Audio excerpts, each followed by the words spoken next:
Aš manau, kad pirmiausia šitas projektas tai paskatino vaikus patiems savarankiškai įsitraukti į valstybės veiklą ir rūpintis kažkuo kitu. Labai svarbu, kad vaikai pirmą kartą rūpinosi kitu žmogum.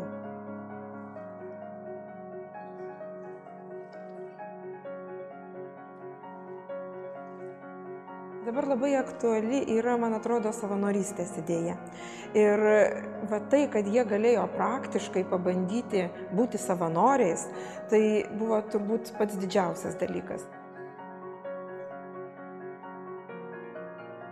Didelis pozityvas iš aplinkos ir lankantis reabilitacijos centre darbuotojai ir tie patys kiti ten besigydantis. Pirmas klausimas buvo, ar tai tęsis vėliau, kuomet pasibaigs šitas projektas. Ir manau, tai jau viską pasako, kad tokie projektai yra reikalingi ir tai jau nebe projektas, o gyvenimas. Vėliau tampa gyvenimu. Mano netgi tėvų požiūrį į visą šitą projektą labai pakeitė. Kai mama susitiko vieną iš reabilitacijos centro darbuotojų ir pradėjo kalbėtis.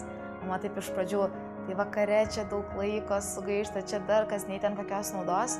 Sesutė pradėjo pasakot, kaip tų vaikų nuotaikos grinai keičiasi. Taip mama iš pradžių sėdėjo ramiai, po to vis pradėjo šypsotis ir taip galiausiai, taip, čia mano dukra.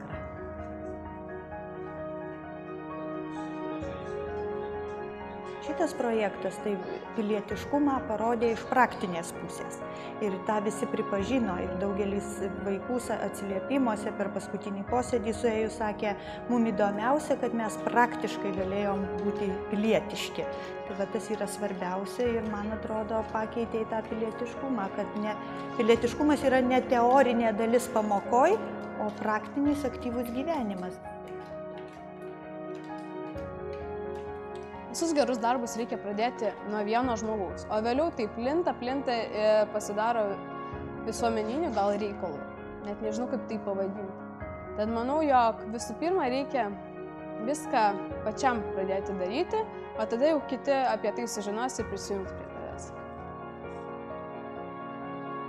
Jiem palinkėčiau stiprybės ir neprarast to akyse to džiugesio. Susitikus žmogų, jam padėjus ir atradus savęs įvertinimą.